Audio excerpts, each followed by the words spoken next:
Hey everyone. As you know, on this podcast, diversity is our strength, right, Sid? Oh no, this is a bad intro. And that's why it only took us 39 episodes to get our first female guest. Welcome, YellowKillerBee. Woohoo! I had no idea. I feel so special. It's pretty epic. This is a great intro. Anyway. I think that was worth it, right? No. Welcome to the show. Welcome to Video Games Are Hard. It's great to have you on, YKB. Yeah, thanks so much for having me. It's great to chat with you guys again. It's been a while. Yeah, it has been a while. What have you guys been up to? Hanging Podcasting? out. You want to go first, Sid? See, we're all still doing the same thing. I periodically still play Sunshine. Trey periodically still plays video games of some sort. Has a job, like a lame old job, like a like lame a real man job. But the real question is, what are you up to? Like, it's been we were looking at your speedrun.com account before we even did our preamble conversation, and you haven't PB'd in anything in 2 years. No, I have not submitted a run in 2 years. It's been really crazy. So what a lot of people might know, but probably don't know, is that I own a advertising company and it just got really busy. It got really crazy. And so part of it was streaming for me. It was never like my relaxing end of the day thing. I think for some people it's like, oh, I can't wait till I get done with work and just chill and stream. For me, it was much more, it was like a lot of fun, but also a lot of energy. And so when my work got really busy, it was just kind of like, when I got done with work, like streaming was not something that sounded real great. Like I was already low on energy and I felt like if I streamed, then I would just be like, this really, I can totally relate to that. Like ever since I started my current job about a year ago, oftentimes I get home from work and I'm like, I probably should stream whenever I want to play right now, but I'd rather just not because it requires more effort. Whereas when I was like in school, the way I see it, even though for me, school was like more stressful than my work because it was less predictable and there were tests and stuff, I still had like more mental energy in school because there was like, you go to a few classes and that's it. But working, it's like, man, I'm tired. Yeah, exactly. And for me, it's a lot of creative energy, which is great. Right. It makes my job super fun and like I love what I do.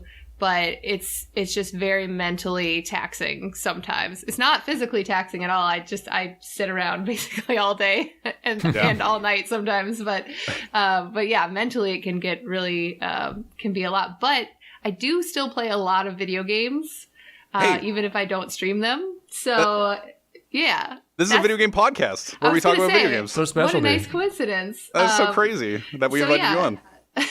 I've been playing a ton of Animal Crossing, which I feel like is kind of the thing since it happened to come out right in the middle of an epidemic of sorts. And so, good timing on their part. Yeah, and it was good timing for me as well, just because it was nice to have that, to look forward to in the midst of everything, because I thought it was going to come out last year, and then they said it wasn't going to come out to this year, and I was kind of bummed.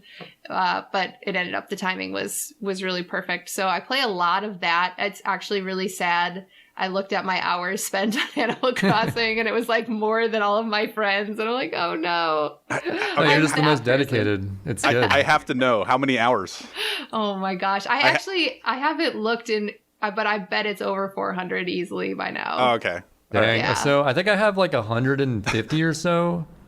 Basically, with Animal Crossing or Minecraft or any kind of game like that, I'll be like super obsessed with it for a month or two, and then one day just drop it entirely. But I feel like that's pretty normal. I feel like a lot of people are like that. I feel like, see, my hesitation for playing Animal Crossing was always, if I get into Animal Crossing, it won't be the relaxing game that everybody else will have. It'll be like, I need to do these things every single day or I fail. That's kind of what the game became to me after a while. Like the first month or so, it all felt fresh to me. And I have a ton of nostalgia for Animal Crossing as a kid.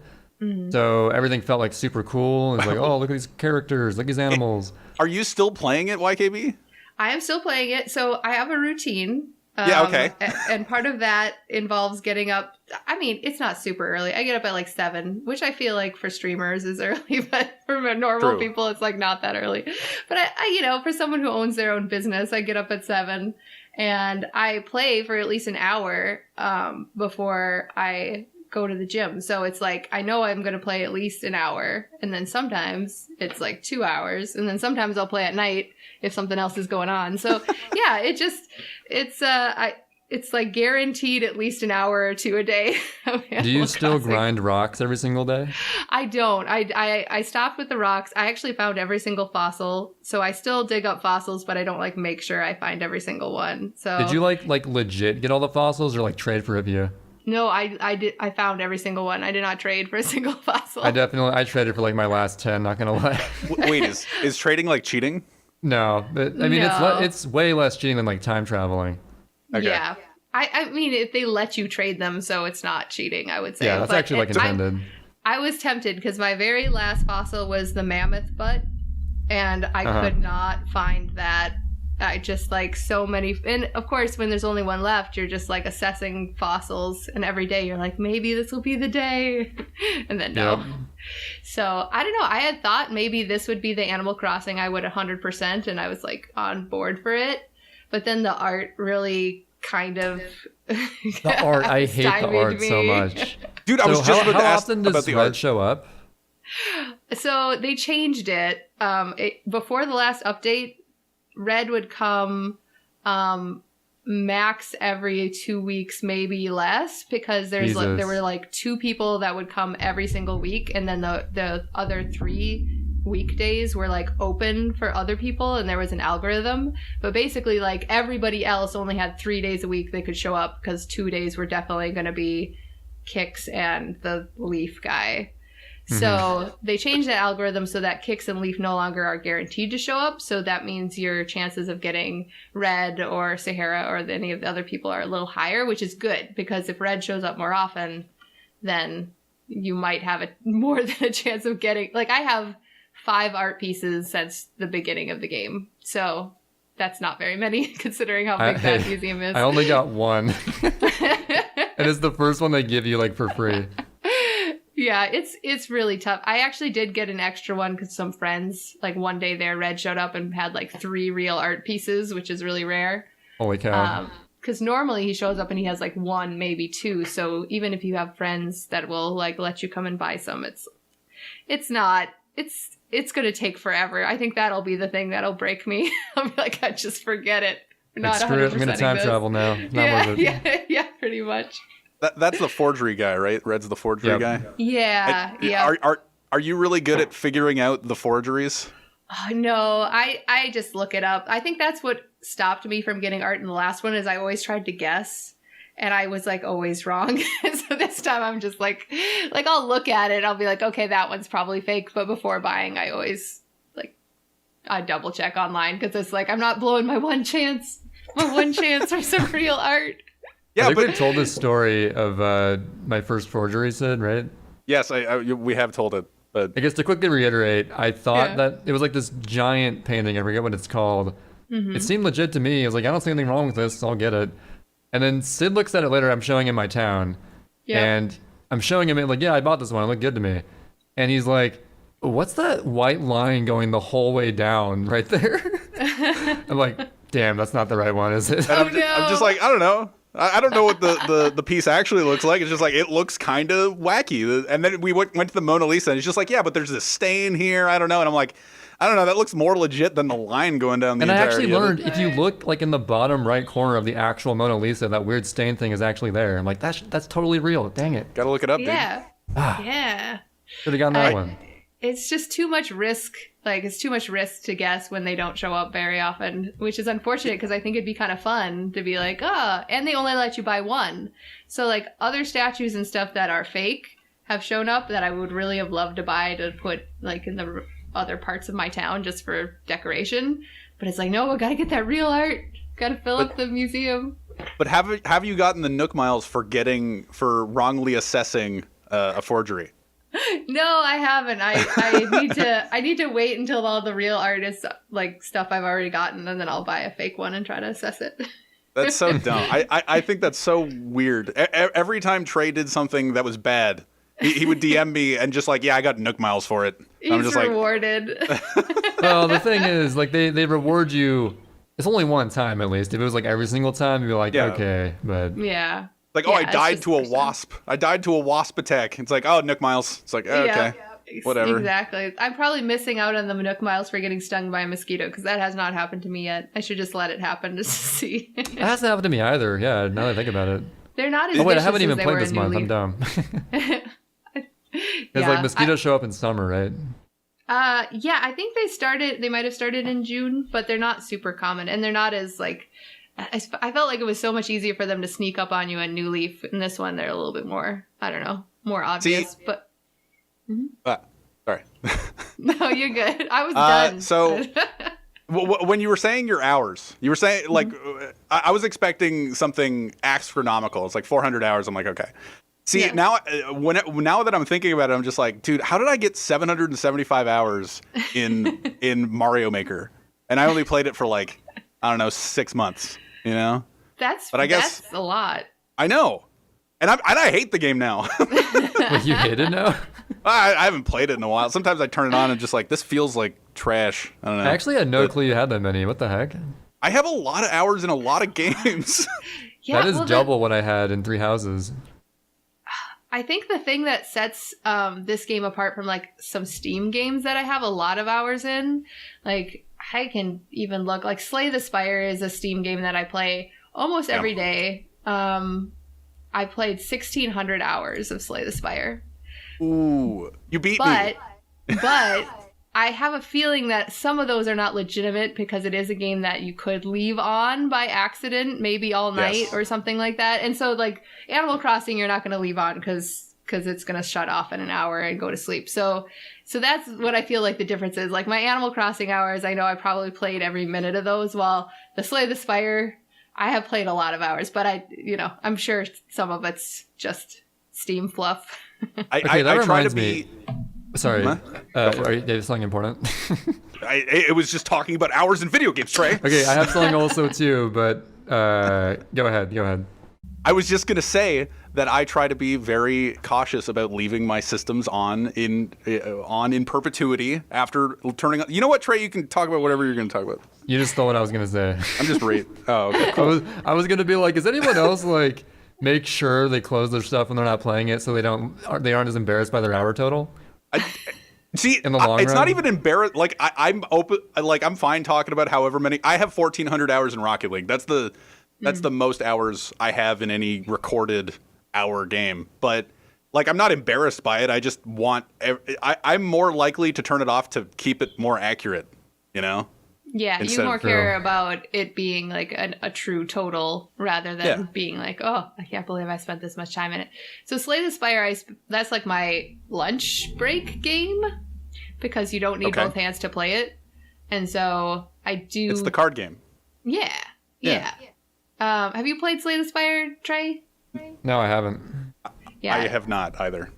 So it's like a Hearthstone type game, except instead of playing against a person or against a bot, you are like climbing up this spire. And so it kind of combines that, it's PvP, but really you're just having a series of small battles. So I guess it's like combo with a dungeon. But yeah, I don't know what it is about Slay the Spire, but it was just like the perfect mixture because it's like a roguelike, which I love. And then, card game, which I like, but I didn't like the PvP. And it's got that progression, so you feel like you're accomplishing things when you win. So the first time I played it, you get to the end pretty easily, and you beat it, and you're like, oh, okay, I beat it, and then I unlocked a character, I beat it with all the characters, I'm done, okay. And then I realized, well, when you beat it, you unlock an ascension, and that like makes it a tiny bit harder. Oh, I love stuff like that. Yeah, so now that was, 2 or so years ago, and I still have not reached the highest ascension in every character, but I'm like super close.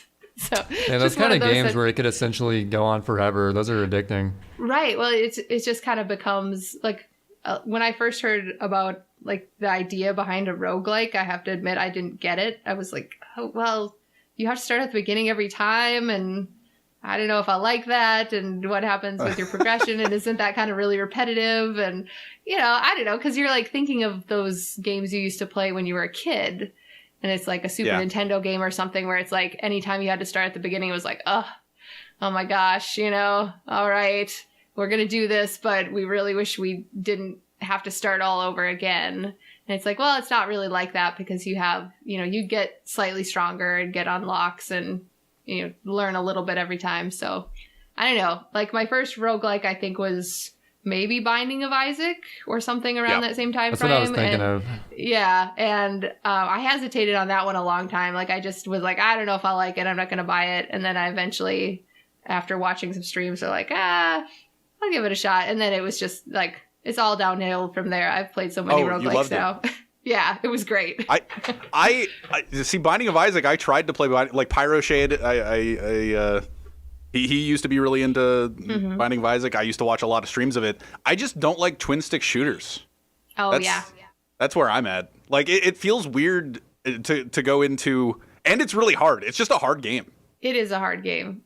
And it's a little unbalanced, because like sometimes you just get like the god run and get all of the good items, and then other times you just get nothing.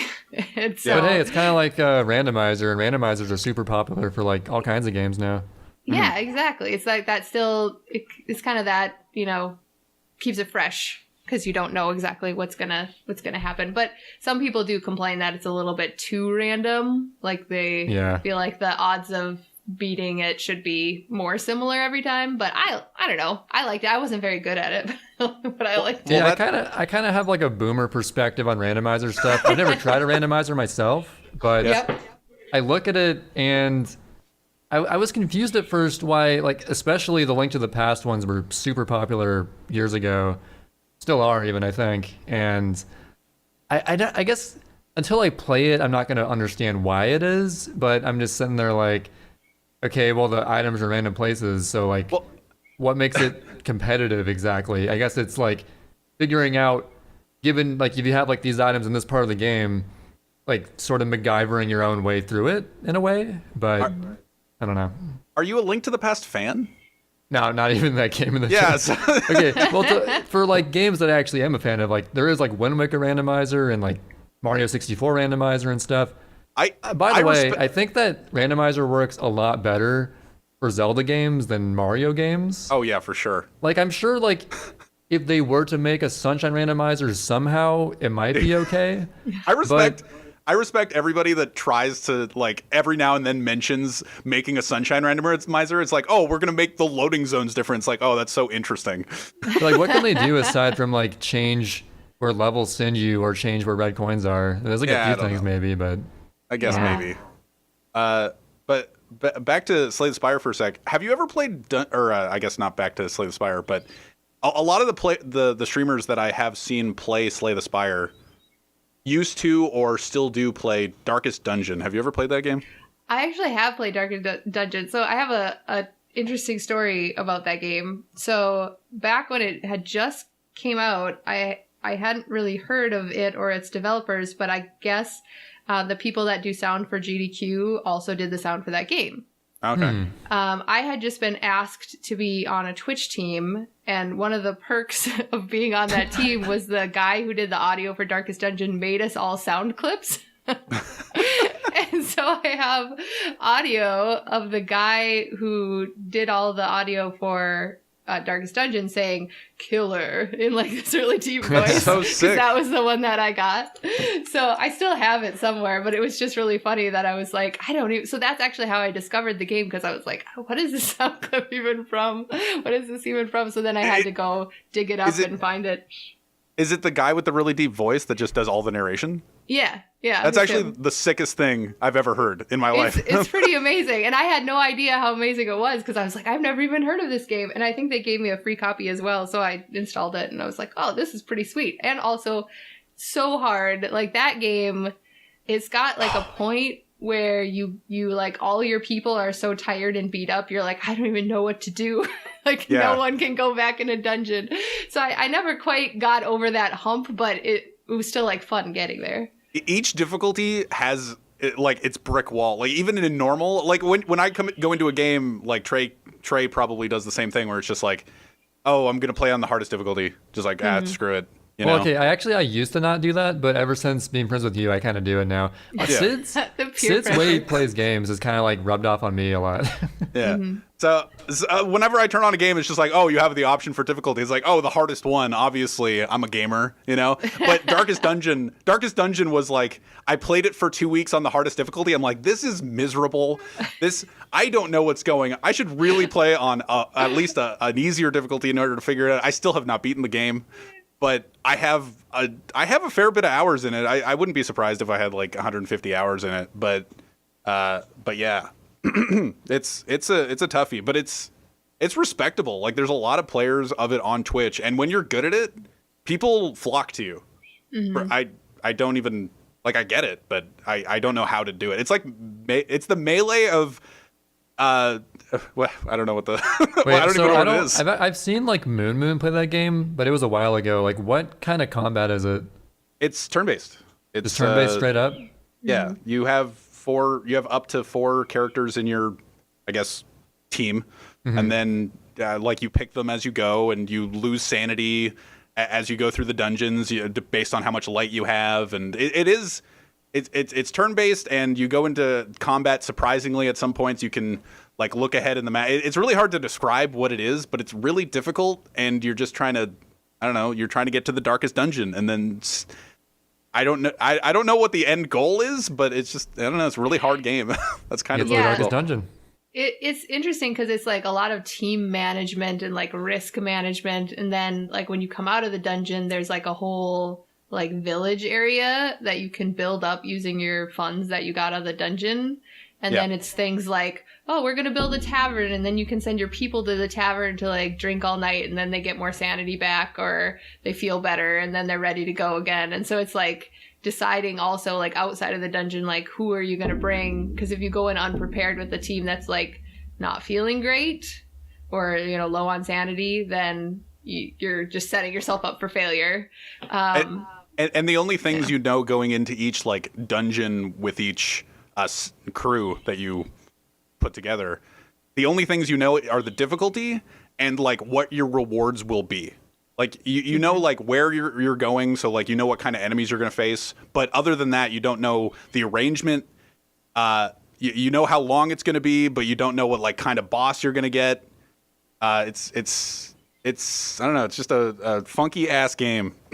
Yeah. It's super weird, but a really good game. Definitely worth looking into if you like roguelikes or really difficult type of turn-based. Yeah, if you really like difficult games, that's a feather. That's a feather in your cap if you can beat it. Yeah, that's a good one. Yeah, speaking of like difficulty, I have always been like a hardcore like normal difficulty. Like, oh yeah, I will select like normal is the one. Like I won't go for the hardest. I definitely won't pick easy, like whatever one seems the most like, because sometimes they name it weird things too. And you're like, which one's the normal one? Well, yeah, they did that with Darkest Dungeon too, where it's just like, oh, the darkest. I don't even remember what the hardest difficulty is. It's just like, oh, it's the darkest of dark. Right. Category. It's just like, that's really hard, I guess. Slight shade, or do I want, full shade? Like, which one is the one that's most normal? So I just picked the one in the middle. But the funny thing was, I just got Ni no Kuni, because that finally went on sale, and everyone had been talking about Ni no Kuni, when it came out. They're like, oh my gosh, Ni no Kuni is so great, and I wish I could play it again for the first time. Like, all the things people say when something's really memorable. And I put it on normal, and I was just having such a hard time with it. I died twice in the first dungeon, and I'm like, I am just not a gamer. Like, I don't know what's going on with this Ni no Kuni game. To me, it's like a case-by-case basis, and in some cases, I'll even do a little bit of research beforehand. Because I got into Fire Emblem about a year ago with the release of 3 Houses, and I actually started playing through some of the GameCube one and the Wii one, and I'm glad I looked it up beforehand because Path of Radiance on the GameCube is one of the easiest ones in the whole series apparently. Mm-hmm. So my first playthrough actually was on hard, which is the hardest difficulty, and it was fine, it was okay, no problem. And then Radiant Dawn on the Wii, which is the direct sequel, is supposedly one of the hardest in the whole series. So I was like, all right, I'll just do normal, whatever. And it was like kicking my ass way harder than the hard mode on Path of Radiance. Oh no. So it is like super case by case, depending on the game, of course. Yeah. Well, the nice thing about Ni no Kuni is you can actually turn it down to easy at any point. Yeah. But Oh, yeah. I couldn't bring myself to do it. I hate doing that because you feel so shame. shameful. Yeah, you're like, oh man, this is like There's so many games now. Studio Ghibli like game about like cartoon kids. I gotta play it on easy.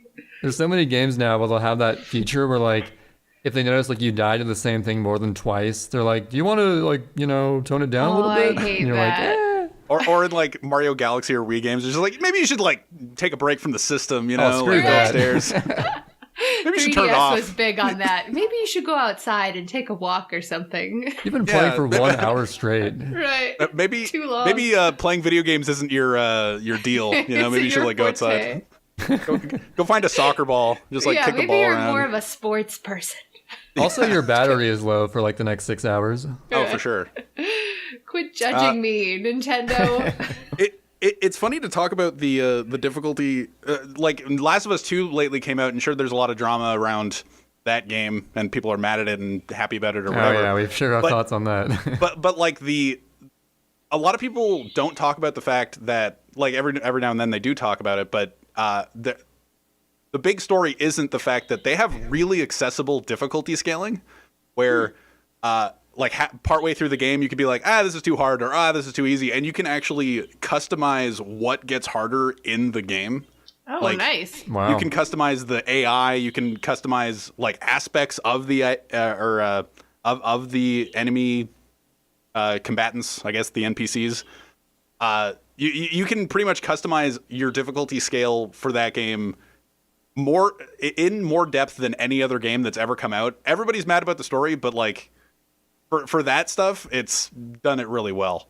But at the same time, I would click Survivor and be like, yeah, I'm not turning this down. I have too much pride. Even though no one will ever know, I still. Yeah, know, like, no one's judging you, but you just know like the game is judging me. So Right. Well, now I do a podcast every week, so I'd be like, yeah, I played Survivor for like 10 minutes, and then I realized it was too hard, so I went down to easy. And yeah, you could always lie to me. That's fine. I'm not a liar. Trey I would ain't calling you a know. truther. Trey would See, know. He's like, you went down to easy, didn't you? And Sid would be like, yeah. You beat that game way too admit it. fast. I admit it. I just wanted to see the story. I just wanted to know what everybody was mad about. Yeah, So that's probably what clearly- I'll end up doing. Clearly, you're a gamer. We've established this. Clearly. Sure. But as far as gaming goes, how did you, or what do you remember being your first experiences ever with gaming? Sure. So this is kind of an interesting question because whenever anybody, like you'll get asked, like, what was your first video game you remember playing? I always put Pong as kind of a joke because it's a joke about like how I'm old and that's like the old video game. So I'm Pong. But I actually think it's true because I grew up in a family business that had like a place where customers would come in and they actually had these really cool, those flat top arcade games where like the most common one you see is like Miss Pac-Man. Like in the where- tables? Yeah, it's like in the table and you're looking down, from the Yeah, top those are and you sick. play. So we had a Pong one and I wouldn't be surprised if that was like the first one that I ever played because I grew up like, Atari was out, but I was pretty young. And so it's like I wasn't buying any Atari. And so if my parents didn't buy it for me, it wasn't happening. So a lot of my earlier video game memories were like in the arcade of like my brother playing fighting games or things like that. And actually I'm a huge pinball fan now. And I think a lot of that comes from when I was younger, we played a lot of pinball. And that was like the one thing my dad liked. Like he wasn't huge into any of these newfangled video games, but he would play pinball. And so we would do a lot of that. So yeah, that's kind of like how that all got started. I was the youngest and with just an older brother. And so kind of naturally went in that route of, liking what he liked and wanting to do what he did. And so I think a lot of that kind of pulled me in that direction of liking arcade games. And, then when he was, I think 7 or 8, he bought his own Nintendo. And yeah, the rest is history from there. Wait. He at 7 or 8 he bought his own Nintendo? Yes. With He's what? loaded. With his own money. Okay, so like He had a paper route?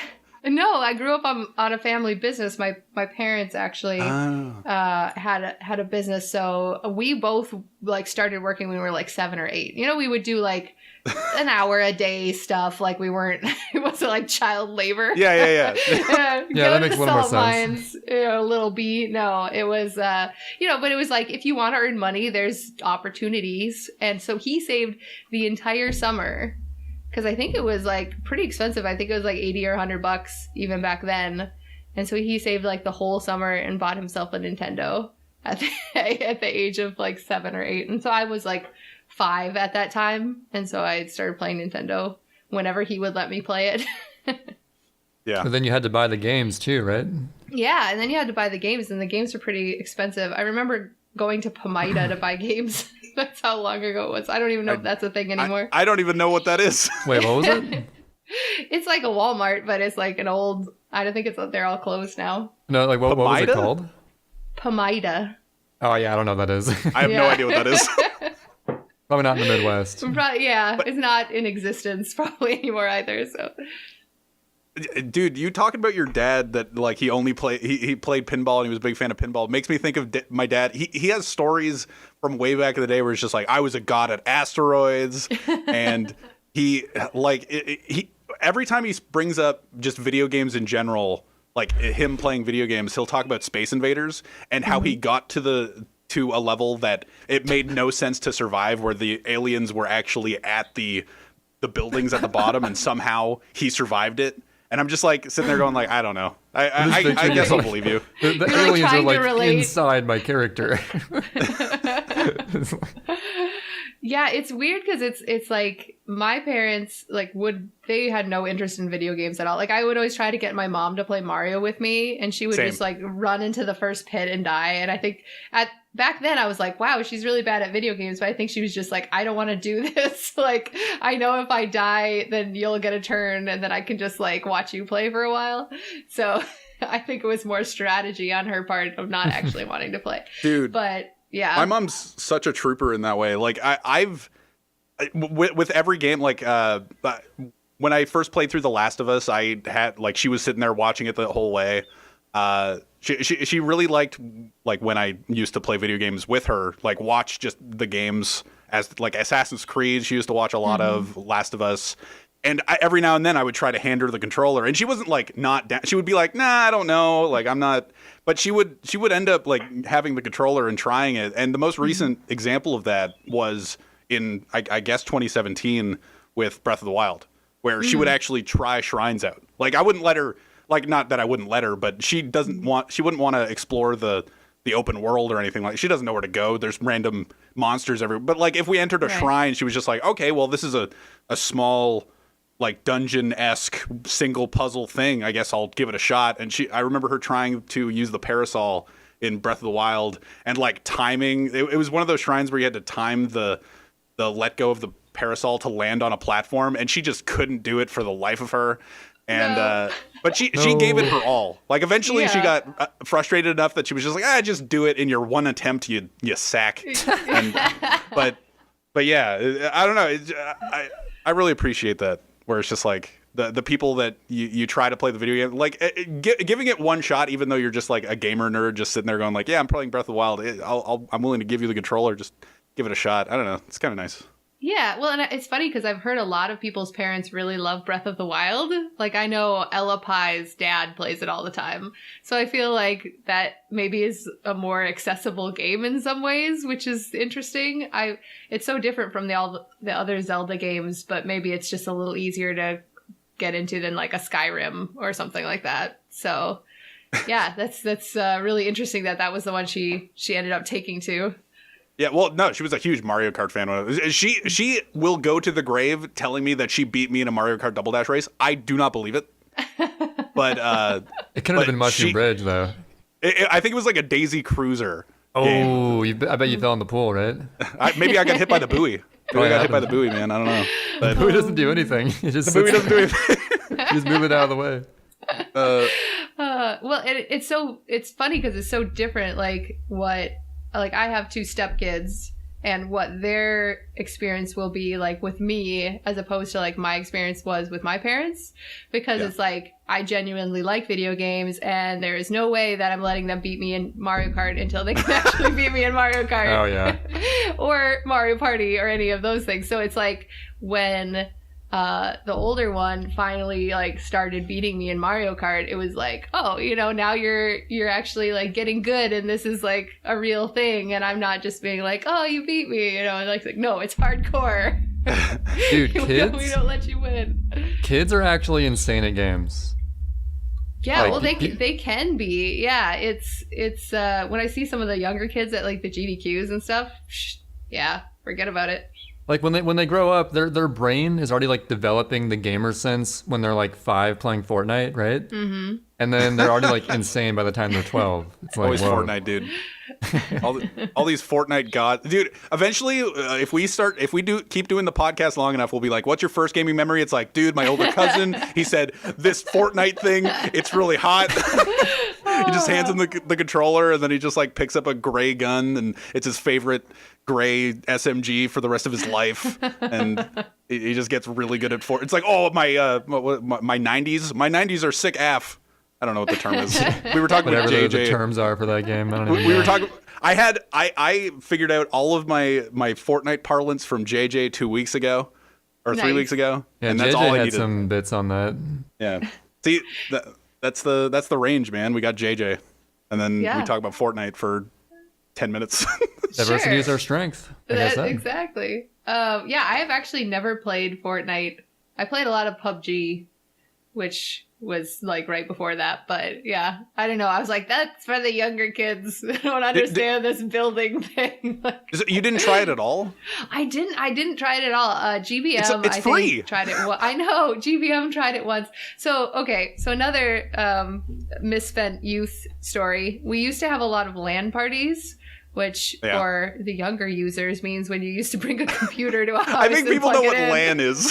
Maybe. Hopefully our viewers know what that means. Well, unless they're real young. Yeah. So we used to go to a lot of LAN parties, and like the big games back then were like Unreal Tournament and Quake and like that sort of thing. And I remember liking Quake 3 a lot because it was just so fast. And I was like, I would be better than a lot of the older people at the games that were like more fast, like Twitch response stuff and less like strategy. Like all the older guys were like, let's play Age of Empires. I'm like, okay, but I was never very good at it. And plus the games took like 4 hours, so I just didn't have the patience for that. But I was like, Quake 3, I can like be one of the top players in this, and we played a lot of Quake. And now I like looking back, I'm like, oh gee, I just don't think that that would be my forte anymore. So that's kind of the way I feel about Fortnite. Like when I watch it, I just feel like it's so fast paced. It would probably not play to my strengths right now. Dude, building even at my age, not to say anything negative about that, but like I see people build and I'm like, I can't handle this. I don't know what's going on. Like maybe they just like the building is they're just intimidating. scrolling Like what through is going on? Yeah, they're just scrolling through all of their different pieces of like wood or whatever, and just like, oh, here's a step. Here's like I don't know how fast I would be able to do like angled stairwell to flat plane to angled like they do these rotations called 90s, as I learned with the JJ episode, that they just go up to the sky cap in like 13 seconds. And I'm just I can't do it. Like I look at people play Super Mario Sunshine even now. I'm just like, I don't know, they're just moving around really fast. Like I'd like to think that I'm good, but at the same time I look at these guys, I'm like, I don't know what the hell they're doing. They're just moving around really fast. Sure. I'm in the same boat. Like I'd like to think with enough practice I could get to, whatever level. And like with speedrunning, a lot of it is that like if you just practice something enough times, no matter how fast it is, like eventually you'll be able to achieve it. And like to some level of consistency that's acceptable to you. So you're, not failing a trick too many times. But lots of times when you first try it, you're just like, oh my gosh, I can't do this timing, or like there's just too many inputs in such a short time. And so I'd like to think like if you practice that enough, like you could get it, but I don't know. At first it seems very daunting. It's not even just practice. It's really like you have to really enjoy playing the game over and over again. Because you could pick a game up, and if you're not really enjoying the practice part of it, and you're like, I just want to get better, I don't really want to grind this out, you're probably not going to get that good because you don't have like the drive that you need. Yeah. And for me, like starting out in Sunshine, I was like, for some reason, just super driven to get better at it for like the entire year before I even started streaming. And like, that's how I kind of knew like, okay, this is destiny, you know? It's destiny. Well, and like the way I like fell backwards into speedrunning was just so weird because a lot of people are very competitive and I feel like I'm just not. Which is really ironic because I just end up in all these situations where it's like a competitive situation, but I really am more driven just like I want to get a PB. Like I guess I want to improve my own time, and that's the competitive side of me, but yeah, I think I picked up Sunshine because it looked fun and I never finished it casually. And I was like, well, if I learn the speed run, then I'll finish it. I can beat it, no problem. You're right. I think I did finish it casually before I picked up the speed run because that's like one rule I have where I have to finish it casually before I'll like speed run something. But that's a good rule. That's a good rule to follow. Yeah, it's just because I don't want to like spoil the casual playthrough just in case it's really good. But I didn't like the casual playthrough of Sunshine at all. But I found the speedrun to be pretty fun. So I don't know. I just like that. Was Sunshine your first speed game? No, it was actually my second speed game. My first was Mickey Mania for Super Nintendo. That was your first one. Okay. Yeah, and so that's actually how I got into speedrunning. Kind of, I had like seen some of those links that show up on Facebook where it's like Mario 1 in 5. Oh, the Mario Bros stuff. Yeah, back then it was like not less than 5 minutes, what it is now, but back then it was like 7 minutes. Mario 1, and then you'd go like watch it on YouTube and be like, oh my gosh, like I remember playing this game, and now this person's like destroying it. And so I just fell down like a YouTube hole one day and was like, oh my gosh. Come across GDQ VODs. Yeah, and there's like just all these games. I had no idea. And for me, it was a little bit of a nostalgia thing because I like remembered playing games like Banjo-Kazooie, for example, but didn't necessarily want to go back and like casual play through the whole thing. But I could like watch them play it and it kind of like hit that nostalgia factor. Plus it was really cool. So like my first thing was just to go back and like watch speedruns of like every game I'd ever played, which was a lot. So it kept me busy for a while. And then eventually down the road, I realized that everyone was live on Twitch. And I had always wanted to beat Mickey Mania because it was a game I'd always regretted not finishing for some reason. And I realized it had a speedrun, but it wasn't a very good one.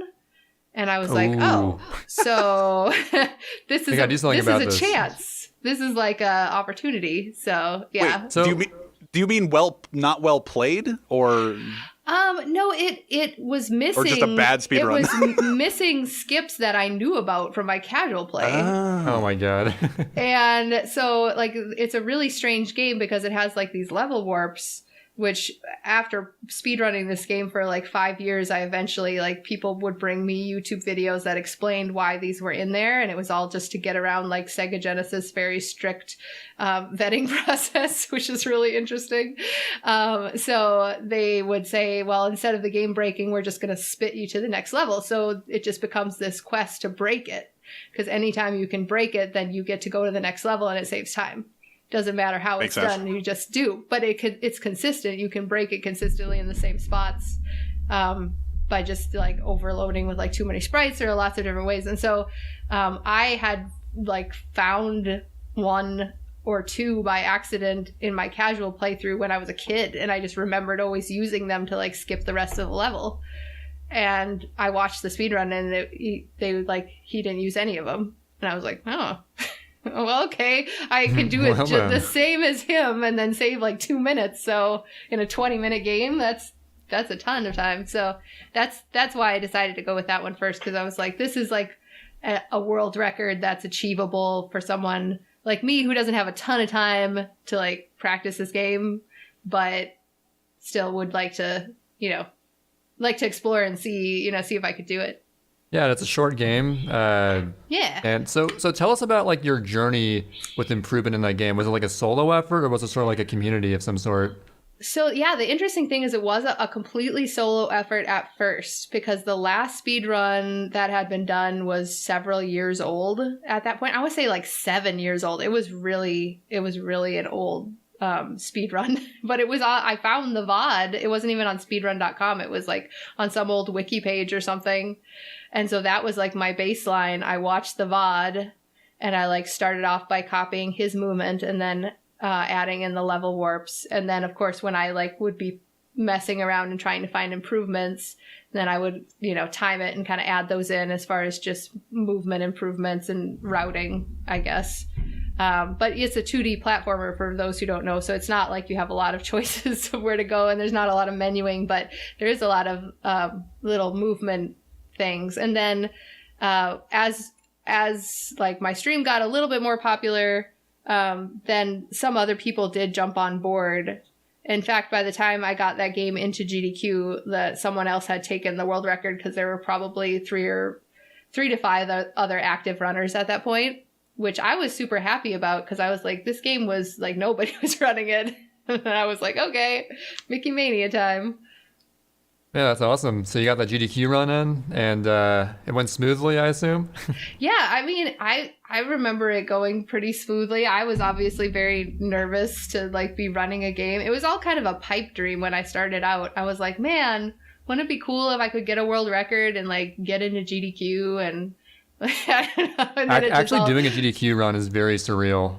It was like, I can't believe all of this is happening. Like it kind of went from, I don't know if I could ever stream or run a game because I don't know if I have time. I don't know if I don't know. And then it went from, I'll just give it a shot to, okay, now I got the world record. Now I'm like, I submitted GDQ. It got accepted. GDQ got moved to Minneapolis. I'm going. Like, it was like a very interesting like sequence of events, everything kind of coming together so that I could actually be there and play that game.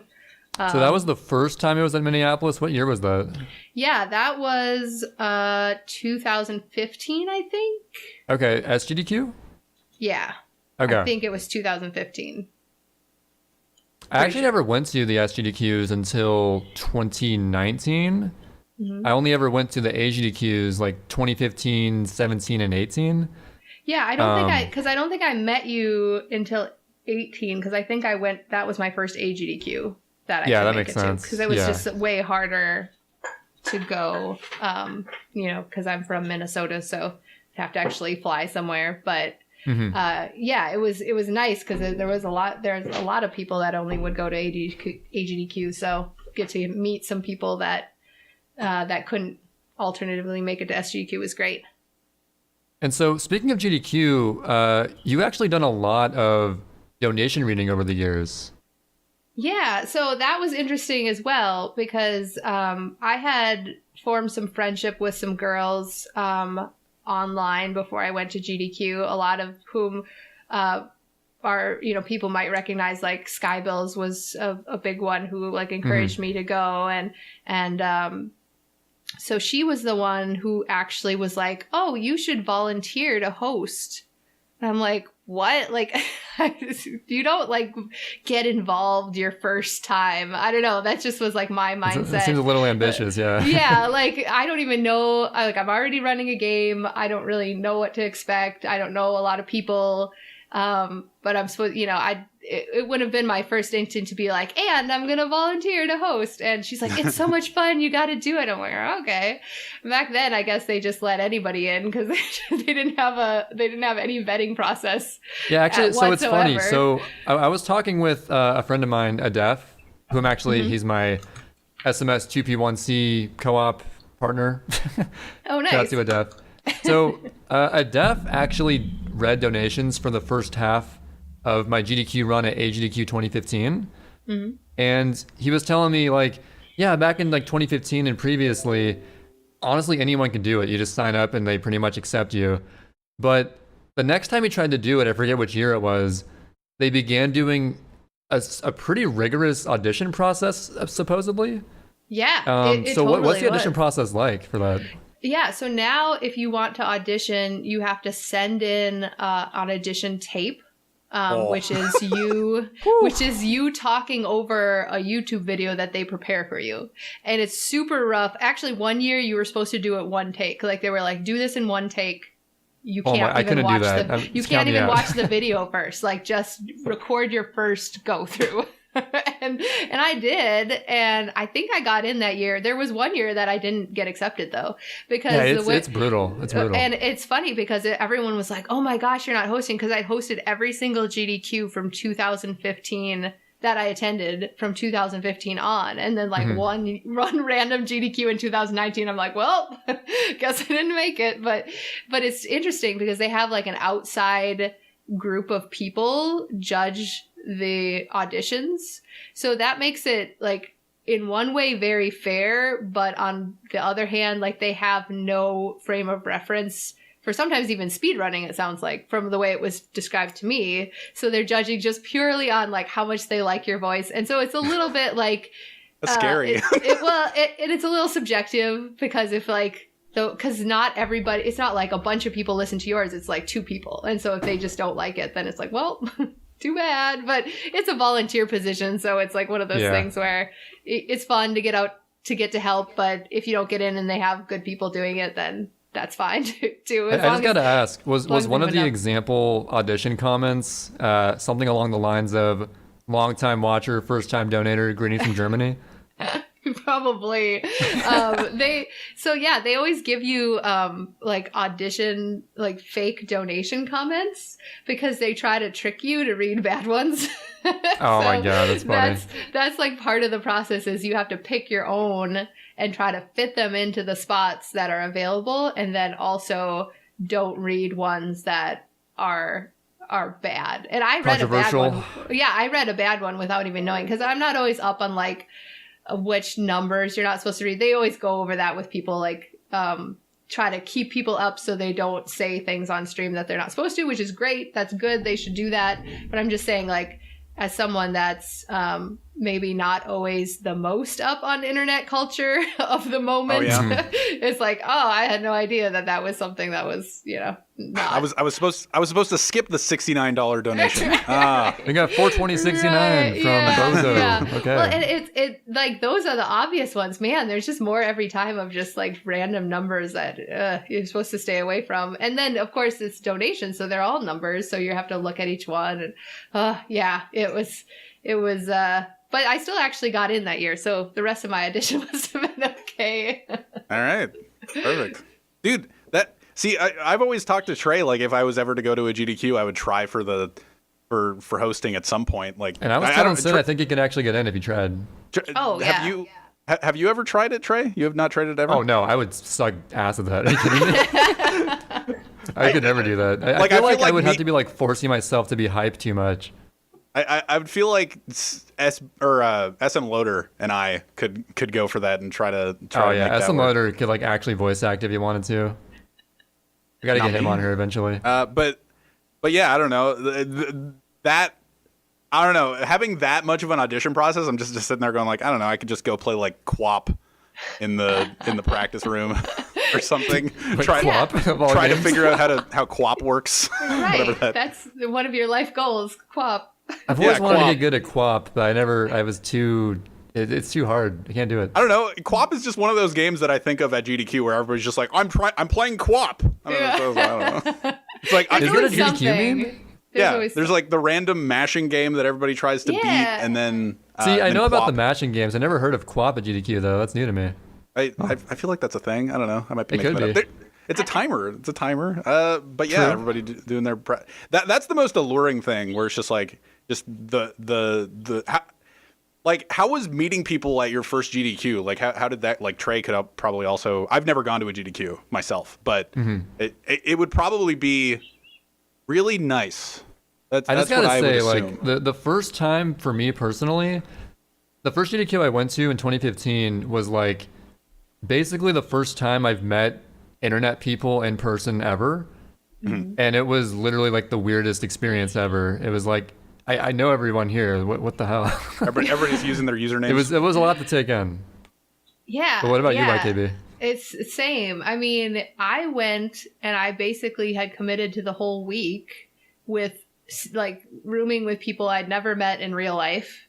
And that was kind of like, okay, I hope they're not like axe murderers or something like, but at least the fact that it was only a couple hours from home was nice, because that way it's like, yeah, that's reassuring. You know, you don't, if everything went real bad, right? Hey, I'm leaving. You know what? I'm pulling the ripcord. I'm just gonna go home. Actually, that reminds me. So to meet my quota this episode, the quota is me mentioning one of my any percent history videos or 120 history videos. One of them. One of them. In the 120 history video, there's a sentence people will occasionally point out where I'm like, eventually my parents let me go to the event. And they point out like, your parents had to let you fly there at 19? Aren't you like an adult at that point? But okay, let me rephrase what I meant there. What I meant was my parents are very in the mindset of like internet people are creeps, don't talk to strangers, all that stuff. It wasn't so much the being allowed to fly part, it was the being allowed to meet random internet people I've never met before part. But I didn't really word it properly, so I could see how it was interpreted that way. Yeah, it sounds like your parents are just really overprotective of a 19-year-old, but no, I totally get it, because I feel like my parents were worried about me, and I was like 30 on my first GDQ, and so that's, I mean, and it was in the state, right? Like you had to fly it all. Yeah, and we were just driving down. Yeah. My husband actually came with me, and my brother. They were on my couch for the first run, and so they came for like the first 2 days, but then they went home, and I just stayed by myself the rest of the week. But yeah, it was really weird, and maybe partially it was because everyone was a bit younger than me, but also it was, I think that, you know, I recognize you, but I've never met you in real life. Like, I feel like I know a lot about you, but we've never really spoken. And it's just like, I've seen you on Twitter, but how do I start talking to you? It's like, hey, I've seen you before, but hello. Right. And I kind of had this like networking mindset at that time, because I was like, I'm growing my channel and this is great. And I like made these cool cards and like handed them out to everybody. I remember I tried to give Chris'em one like 3 times, and he got really annoyed with me. Which now became like kind of a running joke, because now obviously we know each other a lot better. Actually, so there was an episode where we all, like us two and the guest, who was it? JJ?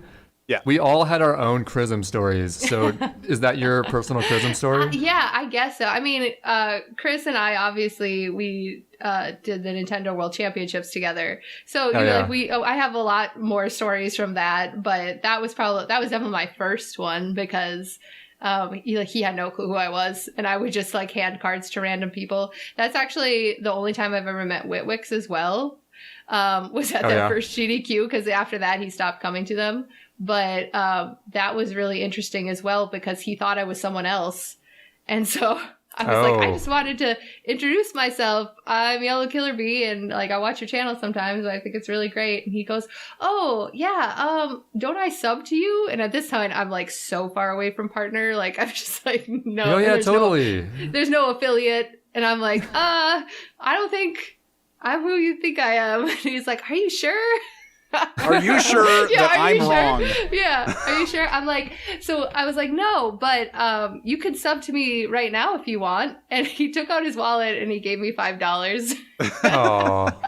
And so I would always say like Witwix was my first unofficial sub, because he just gave me $5, and then I never saw him again. So yeah, so that was, it was like a lot of weird stuff like that. But I kind of love that kind of interaction where you're just like meeting people and maybe just having a quick convo and just being like, I don't know, like everybody has their own like very unique, like reason that they're at a GDQ or a game that they're interested in. So it just seems a lot easier for me to strike up conversations with random strangers, because you know at least there's a baseline there, something that you're both going to be interested in. You can just say, hey, what runs are you looking forward to? Have you watched anything that you really thought was cool? And then it just kind of can at least start a little bit of a conversation, so it's not like as awkward as maybe trying to just, start talking with someone off the street.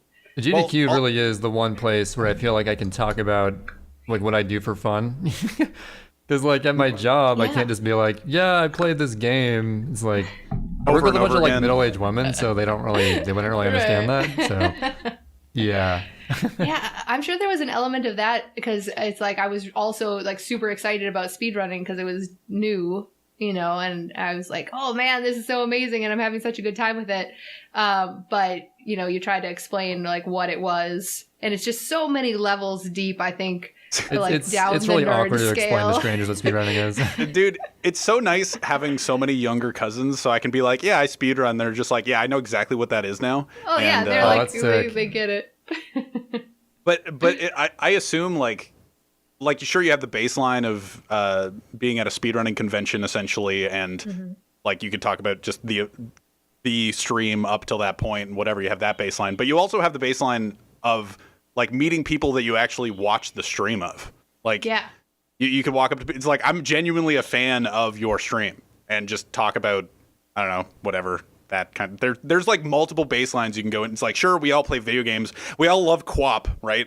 And we all love QWOP. we all really enjoy QWOP, and I don't know, we all play video games fast or whatever, but there's so many bases to go from with just like a convention of any sort, exactly. like Anime North in Toronto. Like my sister used to love going there, and she used to wear huge, like big cosplay. She was a big cosplayer, and she had so many baselines with everybody. It's just like, yeah, you like Reboot? I don't know. You guys probably don't know what Reboot is, but not a big anime watcher, TBH. Well, Reboot isn't an anime. It's like a computer. It's a Canadian show. Don't worry about it. All right. Anyway, we're getting real deep then. It's a Canadian anime. Okay, yeah, there we she go. had to paint herself anime, blue. Canadian anime. She had to paint herself like pink, and she wore like a blue outfit. She was the I don't remember what it was called. The super virus. No, there's one person listening to this episode just like, the super virus. Oh, of course. Yes. And Trey and I are just like blank stare. Wait, you guys don't know three season long niche Canadian 90s television series? The only Canadian anime I like is Ed, Edd n Eddy. Ed, Edd n Eddy is the greatest. That's my favorite Canadian anime. True. So, I guess we're at that time. Are we? We're at that time, Trey. Ooh. Are we at the time? I guess we're at that time. Do you want to take on the question? I'll take on the question. Hey, YellowKillerBee. Okay, I'm ready. Hey, welcome to the podcast. It's an hour 15 minutes in. Okay. All right, we have a question that we ask. Well, we did ask we have multiple questions we ask every Chrism stories. That's a new one, I guess, because everyone has one apparently. That's a new one. We're adding that in. You guys have any Chrism stories? That's the one question. They're probably like, no, first but just memory, in case.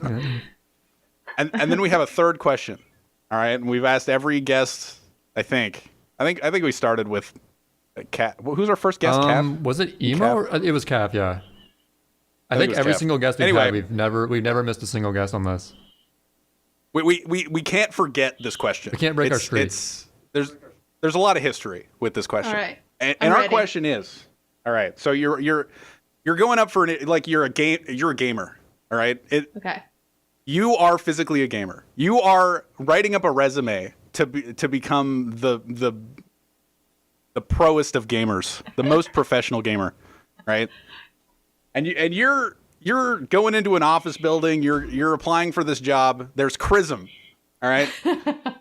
He's sitting behind a big desk. It's a big room. Wait, is he interviewing me? Yeah, he's interviewing. Okay, great. No, he's just the secretary leading you. No, he's the interviewer. He's sitting at a big marble desk. Do they make marble desks? I don't know. It's a marble desk. It's weird. Yeah, I'm sure you walk they in, do. you look at the marble desk, and you're like, no, it's a tabletop arcade desk just for the hell of it. There's a cable. Right. Yeah, it has He's Pong on Pong, it. Yeah. He's looking. The interview is to become his Pong opponent. Oh shit! All right. And it's a big task. You hand him your resume. You've spent years typing up this resume. It has a cover letter. It has a bibliography for no reason, because for some reason we put a bibliography on our resumes as of yet. We like saying bibliography. It's a good word. And so you hand him this. What is on the YellowKillerBee resume? Oh my gosh. Your achievements in gaming. It doesn't have to be like anything that you find impressive to yourself. I mean, how much time do you have? Yeah. All right. Let's go. Gaming history. When I was younger, probably the first thing I would put on it was, for a while I had beaten every Mario game. Now, like, this was like when Mario 3 was out, so weren't that many. But at some point, I was really proud of that as a kid, that I had beaten. I mean, it was with warps, but we still did it. Like, it was that still counts. See, yeah. I don't think I ever beat like the original Super Mario Brothers. Like, it was one of my first games I ever played. I don't think I beat it until I was like 10. Yeah. I don't think I've ever beaten it. I think I got to like 8-3 and then I gave up. I actually went back, and because I was doing a Mario speedrun race, and Mario Brothers, the original, was in there, and I got it to like 8 minutes. So I was pretty proud of that for like a speedrun when you didn't practice too much. So, how'd you do in QWOP? I've never set a QWOP record yet. Oh, okay. I'll work on that. I think my record's like 5 meters. I just thought I'd ask. Yeah. I have played QWOP, but I don't remember. I think far less than 5 meters, probably. Yeah. So what else is on the we don't know. the resume? So yeah, you're trying to impress Chrism here. Yes. We're just trying to help you through it. Sure. Yeah. Thank you. I've never been very good at interviewing, I guess. Well, we're prepping. We haven't done the interview yet. Sidetracked. Yeah. No. Yeah, I would say that would be on there, and then probably beating Diablo 2 in like 7 hours casually. We'll put that on there. We stayed up like all night to do that as a co-op experience in my grandpa's freezing cold basement. One time I stayed up all weekend at a LAN party and fell asleep while driving home, but didn't kill us. So that, I feel like that should be on there. Ooh. That's like somewhat gaming related. Dude, whenever I hear those stories, it's always at a stop sign. It's like I fell asleep at a stop sign. It wasn't. I was like going down the road, and then the rumble strip like woke me up of like me about to go in the ditch. Yeah, it was bad. It wasn't even stopped. Yeah. Yeah, those rumbles are lifesavers. Yeah, it literally was. And of course, my brother is with me, and he's sleeping, and I'm driving, and falling asleep because too much Unreal Tournament. Yeah, so I mean, probably a lot of it though is like after I discovered speedrunning and that sort of thing, because like that's more like tangible goals. I'm a big goal setter. I have a list, which some people would call a bucket list, but I never really liked that because I was like, I don't want to like try to do this before I die. I'm just going to do these things as soon as possible.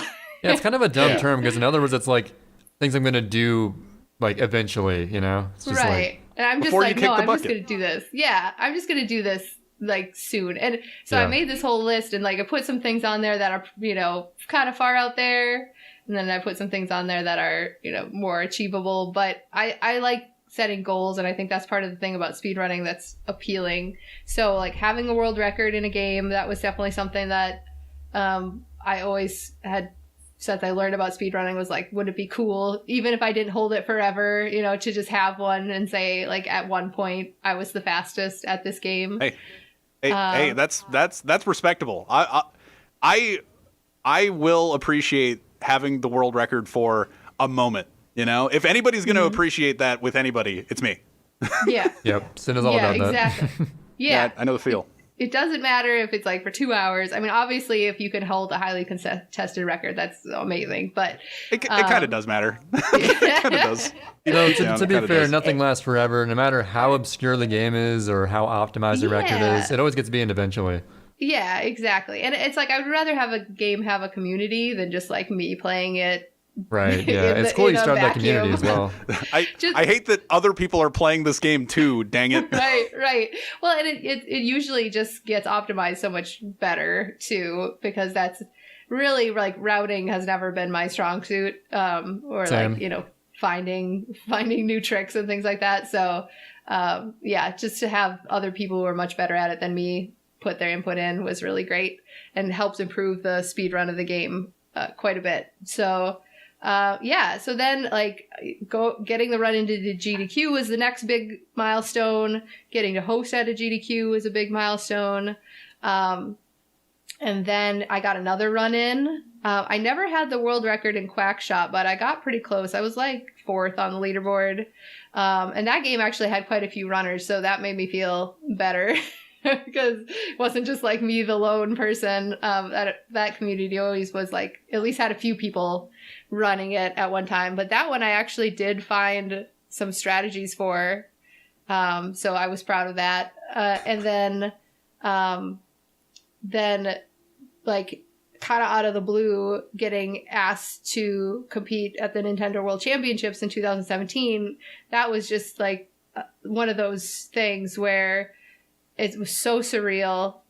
Like when it was, before it was happening, when it was happening, afterwards, I'm just like you ever have a moment where you're just like, maybe this is like the peak thing that will ever happen in my life, which is sounds sad, but it's like, it's just so like crazy. It's just so crazy that you just like, I can't even imagining anything in my life happening that's like more fulfilling than that. than this. And so that was definitely just, and then my goal for that was not to be out in the first round, which woohoo, we didn't get kicked out in the first round. There we go. So that was good because I knew Smash was coming and I'm terrible at any version of Smash. So I knew that was going to be my Achilles heel, but we made it past the first round and then a couple other rounds. So I was happy with that. And then, and then being able to, go back a couple years later and get asked to do the Mario Maker Invitational, which was hilarious because I am not well known as a Mario Maker player at all. And it was just one of those things where they're like, she's played Mario games. We'll ask her to come.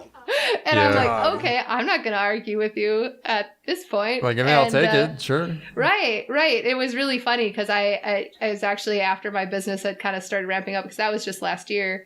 And so I hadn't been streaming as much. And all of a sudden I'm like, I'm back and I'm playing only Mario Maker for like 2 weeks. And everyone's like, okay, this is really confusing. Well, you've beaten all the original Mario games, so you had some experience. Yeah, I did. Actually, the thing that tripped me up the most was just my lack of experience with 3D World, because I hadn't played much 3D World. And that hurt me quite a bit. I should have been just playing 3D World instead of playing Mario Maker 1. But yeah, so that was, again, it's like, you think that the World Championships is just this one-time thing, and then you kind of fall back into obscurity or whatever, and then you get to go to another event, and it was really cool because I actually like knew some of the people, and a lot of the same Nintendo people were there, and you were like, this is great, you get to see everybody again and kind of come and hang out. And so yeah, I would definitely say that would be on my resume, although I feel like these things are things on your resume are generally things that you feel like you've like earned, and I'm like, I don't know how much of that is qualification, but I will take it. If Trey knows anything about me, I don't judge anybody for any one thing they put on their resume. You can put anything Sid on your has resume. never made fun of anyone's thing ever in the history of this. I've never done that. Especially not Phoenix, especially not Minecraft. No. He specifically listed that he played a lot of Minecraft, all right? Hey, it's impressive. Should I put 1,600 hours of Slay the Spire? Should I put that as my most recent one? You know what? Slay the Spire. Are you good at Slay the Spire? Because I would say after 1,600 hours, I am a 6 out of 10. You know what? I feel like that's better than me in Rocket League. That's so better I'll than take average. It. Yeah, it's slightly better than average. It's only because I watch streamers and they're just so much like they're at the top ascension and they're way more consistent than I am. But I think it's also because I play a little risky, and you have to be good at Slay the Spire. You have to be a little more like, we're going to always take the safe path, Oh, I gotta play lame. Screw that. Yeah, just to be consistent, and like for me, that's the one I'm like, thing. I don't care if this run dies. I just want to pick something crazy sometimes. That's the one thing that I think of when I think of YellowKillerBee. I'm like, YOLO. You know? YellowKillerBee equals YOLO. Equals YOLO. Yeah, that's right. Yeah. I'm glad we're on the same page. But like to bring it like to me, I don't know, bring it to me playing Rocket League for some reason. Sure. Like if I played Rocket League online right now, like there'll be people flaming me in the chat, being like, "You're an idiot." Like I can do things, but then like I won't be in the right position or something, and then I'm just like flamed, and I can't do it. I like after a certain point of Rocket League, like I know Slay the Spire and Rocket League are way different games. You know, far be it for me to say, but that's a bold statement. That's a really bold. A card strategy game versus a rocket-propelled soccer. Right. But I don't know. Playing online, it just becomes such a like if I'm not playing with somebody, I know on my team, I can't do it because like I just do something wrong, one thing, and I just feel so bad, and either I get flamed in chat or I don't. But I still like there's so much undue pressure. You know? Yeah, that's why I like, first of all, I'm already really bad at PC shooters. And then when you throw on like team-based mechanics like Overwatch, I'm like, well, I'm pretty much just like a hindrance to this team, but I'm going to try to have fun. So here we go. So. Yeah, I can 100% relate, but mostly from League of Legends, which I actually played a lot of League of Legends. My God. I actually picked it back up because a group of us went to finals last year. Because it was in Michigan, and so we I started playing again just a little bit, but I hadn't played in years, and you just get that same feeling of like, oh my gosh, like I'm playing with friends, and I already feel bad about like how much I'm dragging everyone down. And I remember that feeling when we would play like duos back in the day.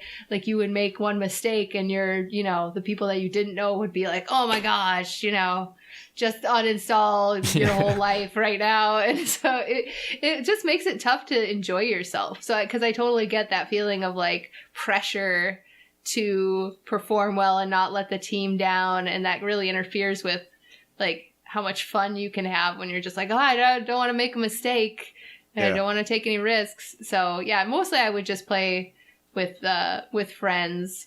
But I would also say like, even at my peak, I was probably more of a 4 out of 10. I think that's why I partially gravitate towards speedrunning, because it's like if I mess up in a speedrun, no one's going to get mad at me except for myself. So screw it. Sure. Do you also stay away from any sort of team bingo situation, or are you fine actually, with I love team bingo. So that's like an exception. I guess just because I'm actually good at that game, it kind of helps. But well,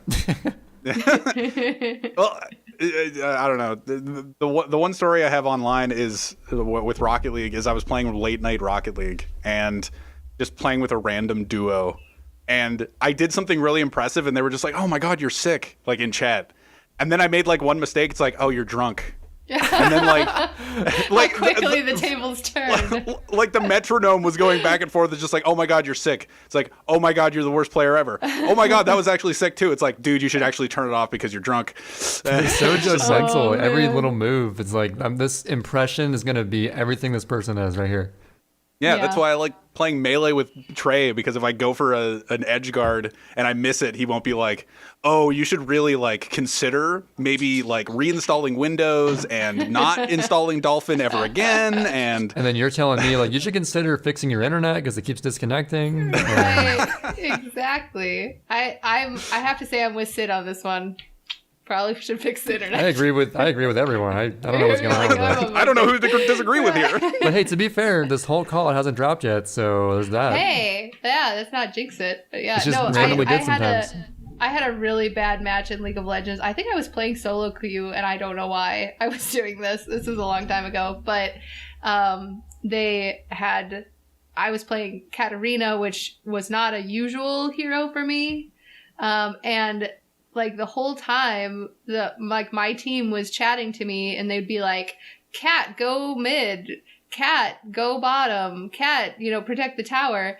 And I was just like totally spacing that they were talking to me, because for some reason I thought they were like talking to someone whose username was Cat, and I didn't connect Katarina and Cat, and so then like 3/4 of the way through the game, I had a horrible realization that my team had been talking to me the entire time, and I had just stone cold ignored them. Oh no.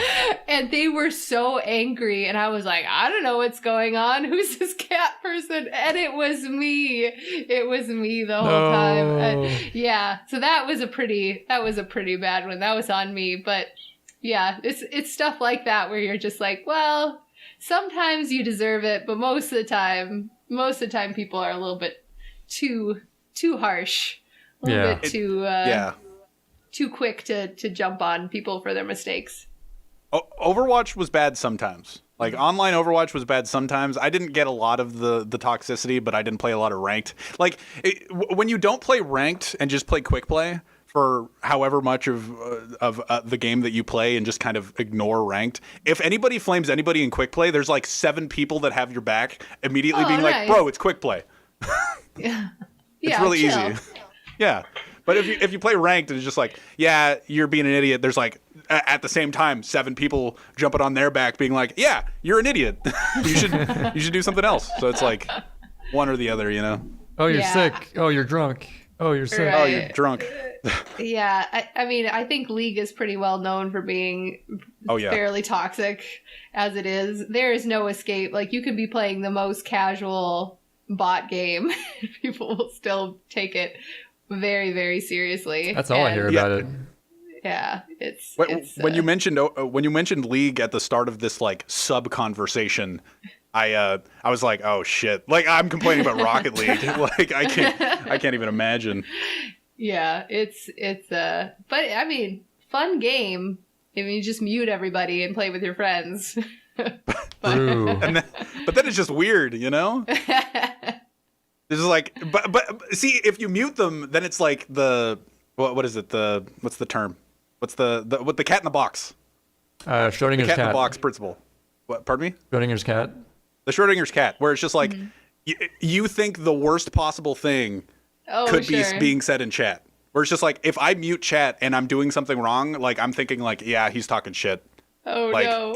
Even if he's not, you know. Yeah, but it's like he's both praising you and talking shit at the same time until you check it. Yeah, but that's how quantum mechanics work, y'all. It's tough. So that's why I don't like to mute chat, except for in Rocket League, because I do that now. That's the only game that I mute it. That's great. Well, that's pretty much the end of my resume, I guess. Prism is impressed. He will get back to you eventually. in several months. No, it's actually funny that that you guys had asked me to be on the podcast, because I'm probably the closest to getting back into speedrunning at this very moment that I've been in a long time. And partially that is because I played a game called Outer Wilds, which I don't know if you guys have ever heard of that game. Dude, literally, so a buddy of ours, Trey. Mellow actually bought me Outer Wilds like a week ago for no reason. It's a game that you buy for people after you play it because you just want to see them play it. I bought it for Tesselberry. It also happens to be her birthday on Monday, so it was convenient. But I was Happy like, birthday. will you play this on stream if I give it to you? So yeah, because it's like a super cool, super fun game. It actually has a ton of quantum mechanics, which is funny. But I was like, this would be a really fun speedrun. And it's got 2 categories. One is 11 minutes. Well, the like fastest is 11 minutes. So it's probably like 20 minutes for me. And then, like an hour and change category. So yeah, so it's got some nice options, and I've never speedrun like a first person anything game. So it would definitely be like a new kind of fun trial for me, because everything I've done has been platformer, either like a 2D platformer or a 3D platformer. So that was one thing. And then the other thing is that the very same Tesselberry has been trying to get me into Wind Waker Randomizer. I was talking about that and trashing it a little bit. So I'm sure it's great, though. I went as far as installing all the stuff and getting it working, but I haven't gone as far as actually doing any any runs or even attempting a playthrough. It's definitely something where I'm not familiar enough with Wind Waker to be like, okay, I'm going to jump in and start doing like speed runs of this or even like 1 session playthroughs. Probably it'd be more like an exploratory. Let's see how fast we can do this over several days of tries. But are you at least a Wind Waker fan? I am a Wind Waker fan. Yeah, okay. It was. I was a huge Ocarina of Time fan. Like that was not my first Zelda game, but it was like I was like 12 when it came out, and it's like this perfect age where you're just like really ready to really sink into something and like be really into it. And so that's kind of what happened with me in Ocarina of Time. And so when Wind Waker came out, I was actually part of the crowd who was like, oh my gosh, they're going like cell shaded, and we were all hoping for like this really gritty Zelda. You're one of the haters. What was that? You were one of the haters. I was one of the haters. I totally was. And eventually they like delivered that with Twilight Princess, and I think that's part of the reason why, because everyone was like, we want realistic Zelda, like why are you going this direction? But I ended up just like loving it so much. Like when I played it, it was one of actually the few games I owned for GameCube. And so yeah, so I definitely am a fan, but I've never done the speed run. I've watched quite a few of the speedruns, but I wouldn't say my familiarity with the game is super high. So it'll definitely be a lot of just bumbling around trying to figure out what's what. Mm-hmm. Well, see, that's what makes like a lot of bingos daunting to me. Like I know Ocarina of Time pretty well. Like we recently did we did glitchless any percent Ocarina of Time race, and I did fairly well in that, not having played the game in over a decade. Yeah. But like the bingos are more daunting because like Sunshine Bingo is collect blue coins, do these levels, and sure, speedrun strats help every now and then, but they're not super required for a lot of things. But like with Ocarina of Time bingos, I would assume that, well, not even assume. I've seen bingos before, and it's just like you are glitching all over the place, and if you don't know very many glitches, it's just I don't know, pretty tough to go through. Sorry, go ahead. I just wonder what Wind Waker's like in that regard. Like if you need to know how to super swim, like I don't. Super swimming I don't know what you'd tremendously. have to do. I bet. Yeah, I'm sure it does. However, like the way that the randomizer is set up, I think most people do like swift sail from the beginning, even though it's not HD, but because it's like an emulated version of the file, you can set certain specifications, including swift sail. And I think most of them do that just because in the original Wind Waker, you had to like constantly be changing the wind. And this one is just like you check the box, the sail is faster, and the wind's always at your back every time, all the time. Wow. So, I mean, it's not swift swim, but it's a lot better than the constant wind changing that you had to do in the original. Like it was pretty common to have to change the wind at least twice to go anywhere unless it was a straight shot. Yeah. So yeah. So there's some things like that where I think they try to make it a little bit more streamlined. This is the most important question I'm going to ask you. Okay, I'm ready. So you talked about Ocarina of Time, and you talked about Wind Waker, and you talked about Twilight Princess, right? Where do you fall on Majora's Mask? This is the most important question I've ever asked. Really. Oh my gosh. I have a feeling I'm going to like, this is going to be really polarizing. So Sid is either going to be super happy. So let's just say Sid and I have very different views on this game. Oh, okay. So I'm going to make someone happy. Not a big fan. No! Hey. Okay. So what happened to me is I got Majora's Mask for 3DS because that was the first console I had that could play it. Oh, that's horrible. I hear it's a bad remake. And I did the dungeon, the first dungeon, and I was literally like so close to the end of the dungeon, and I ran out of time on the first day. Oh, you gotta play the song of slowing the time down. I had no idea there was a song of the time. Like they hadn't taught it to me. And I'm like going into this like it's mostly blind because I normally don't watch a speed run of a game if I'm gonna play it at some point. So I hadn't watched any speed runs. I don't know what's up. I like literally was like, I have to do that whole first dungeon again, like from the beginning. So I went back, I did the whole first dungeon again from the beginning. I got done with that, and then you like have to do this part where you like go through and you're like sneaking through the garden or something. I don't know how familiar you are with the game, like the stealth section. Yeah, so I did that, And then I like couldn't figure out how to get back. Like there was this quest where I was supposed to get in there and I couldn't figure out how to get back through there. So basically I just got really hopelessly stuck within the very first portion of the game, which probably says more about me than the game. But No, it's a very like getting stuck kind of game, trust me. yeah. Like, And when I was a kid, I got stuck constantly in that game. And like actually funnily enough, I didn't even get stuck on like finding out where to go. I just couldn't even beat Georg. He was like the I literally water temple boss. in response to you like saying, "Oh yeah, Sid loves that game," and like celebrating that YKB didn't like it that much, I wrote, "Trey just couldn't pass Georg." I wrote that down. I was really Just so bad I at could games. acknowledge it. I'm still pretty bad now, but like I was really bad as a kid. So yeah, I think I'm in the same boat for sure. But yeah, it was just I have this thing where the thing that will make me quit a game the quickest is like bad checkpointing. And when I say bad checkpointing, I don't mean like something's hard and I have to do it 10 times. It's something's hard and I have to redo it, but also the like 30 minutes leading up to it, which wasn't hard. It was just tedious. And so like that's like why I didn't finish Hollow Knight. That's why I didn't finish Cave Story. Like there's just there's only so much of like doing the same like monotonous part leading up to a hard part. And then I'm like, well, if you're gonna checkpoint it, like I don't understand why they have to include all the stuff that's not difficult, because it's not like that's a challenging part. Anyway, so that I think that was a little bit what it was, where I'm like, I have to do this whole dungeon again, but I only had to do it twice, so it wasn't like the end of the world. If I hadn't gotten stuck after that, I probably would have tried to at least continue to the water boss, where I probably would have also perished miserably. no, you'd probably figure out that the Zora has the electric move under the water. Oh, That's why I couldn't beat it, because sure. I didn't know about that move, and that's like crucial to beating it. So I was like, Also you were playing it on 3DS, and I've heard, as Trey just said, that it's not a very good remake, you know? So I've seen a video on it. Unfortunately, it's not that easy to pick up an expansion pack. Well, at least for me, because it's like only for 2 games, so I've never been able to justify it. Or you could get the really inferior Zelda Collector's Edition GameCube disc that has it on it.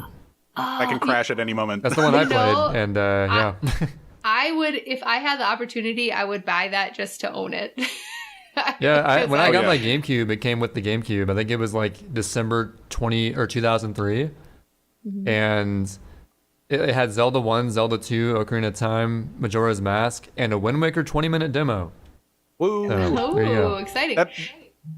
People do try to speedrun that, though. The 20-minute demo of Wind Waker, people do try to speedrun that and see if course. they can make it to the end. Of course. Dude, it's getting close to being able to beat Ocarina of Time in the 5-minute demo in Brawl. It's like 7 minutes now, so it's getting there. That's Dude, great.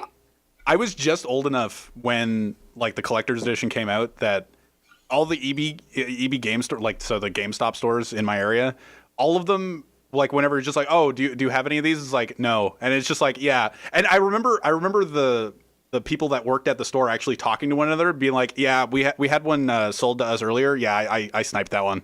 Like all the people that worked at the stores just kept sniping them, and they never sold them back.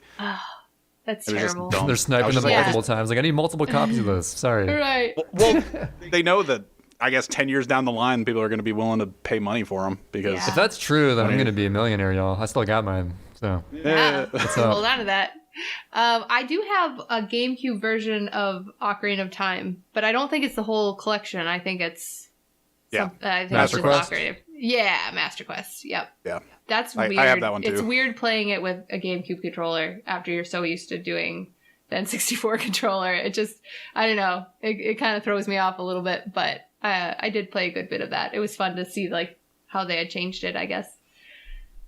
Oh yeah, the change of the A button being colored differently. That's it. I mean like Master Quest, but yeah. Oh yeah. It's just funny because talking about early memories, one of my earlier memories was going to a friend's house and actually seeing somebody playing Zelda 1. And at this point we had a Nintendo, but we never had any of the Zelda games for it. And I just remember looking at that and just wanting to play it so badly. and like ask, even to the point of like asking to play it, but being told like no, because I was like the little annoying sister, thing. And I was just like so regretful that I didn't get to play this game. And I had no idea, obviously, back then, like what it was. But I don't know. I was actually thinking about that the other day and just how much that speaks towards like that series, even from the very beginning, that me at like 6 could look at this and just be like, this is the most amazing game I've ever seen in my life. I must play this. And then the other ironic thing is I still have not played it to this day as far as Zelda 1 or 2, even though I bought them and I've just been waiting for, I don't know what, the opportunity. I think I'm a little intimidated at this point because I've heard they're actually pretty difficult to finish. Zelda 1, I played it because it was on my collector's edition, and I think it's a game that was really meant to be played with an instruction book that has like guides and stuff in it. Mm-hmm. Because it is like, I don't know how you can beat it without some sort of guide at some point. Like you got to like try everything. It's I've it's heard a lot very of very people will cryptic. like make a map while they're doing it so they can like keep track of where everything is. Actually, that reminds Like, I me. guess- Like my brother even printed out a map of the entire Zelda 1 overworld to help us out. And we got like maybe halfway through it, but it's very, very cryptic. Yeah, it's. I guess somebody told me that was a thing when I first picked up a copy, and I was like, well, maybe I'll do this, but I've heard it's really hard. And they're like, actually, if you set up 2 webcams and make a map, that's something that people love to watch. And I'm like, oh, okay. I'm not quite at that 2 webcam point, but it's just interesting that that's like a whole subgenre of it's like people who like play games, but then also like map them out at the same time. I guess is something that people like to watch. Yeah. Never thought of doing that. The only games that I think of when like when people talk about games that they also make like write notes down or make a map or whatever, I always think of The Witness. I knew you were going to say that. And Fez. I always think of The Witness and Fez. Those are the 2 games. I love like going back through my notebooks and finding like something from like, because I played both of those games and just they're great. But I always like laugh when I find my notes because it just looks like this alien script because it's always so obscure you can't tell what it is, but it's just like, oh, I remember that was from The Witness when I was up in that one part. So yeah. Did you beat The Witness? Actually, I haven't. I got really super close. So one of my things that would be on my anti-resume is I tend to get to like the very end of a game and then not finish it. And I don't know why. It's like this really weird thing. So yeah, I was pretty sure I was within like 10 to 20 minutes of finishing The Witness, and then I just never did. So you were in like the final area or something? Yeah. Wow. Yep. Which area? Okay. So you like go down the central tower. Yeah. And then you like do the first couple puzzles, and then there's one where it's like big on the ground, and it's like 3 puzzles in one. That's the one I stopped on. Okay. Why did you finish it? Oh yeah, Trey and I both. If anybody like listening to the podcast, people listening to the podcast and have listened to multiple episodes, Trey and I are huge fans of The Witness. Oh, I love The Witness, and I love watching people play The Witness. It's great. Oh, it's so fun. So was I pretty close to the end? No comment. Okay. Yeah, I'm not gonna spoil it. Yes, quote on. Yeah, I'm not gonna answer. Yes, quote Right. unquote. Anyway. Sure. I I mean, I know there's like a lot of stuff in the game that you can find that is like, I don't know if it's like optional to the ending of the game. And I found like some of that stuff, but I found it really really late. And so I was like, dude, I found it pretty late in comparison to a lot of people. Yeah, I was like, other people found it so soon. I'm like, oh my gosh, there's so much more observant than I. Dude, people for not trying to spoil it at all. It's like people see the river and people know immedially. Yeah, and I'm just like I had no idea. Yeah, I looked at the river and I was just like, okay, sure, this is weird. And then I turned around. And I was just like, you're like, fine. Okay, so Sid, are you gonna stream Outer Wilds or are you gonna just play it by yourself? Maybe. I haven't really given it much What thought. kind of game is I that? just thought So it was. it's first person, but what do you do in it? Yeah, so I don't want to spoil too much. I don't know if you've read anything about it. What I have no clue what that game is. I know nothing. Yeah, what so it I is. told Tess, don't read too much about it because there's like it'll like spoil some parts of it if you do any reading. Like even in Steam, if you read the reviews. But it's basically like it's kind of like a puzzle game, but it's interesting because it's first person.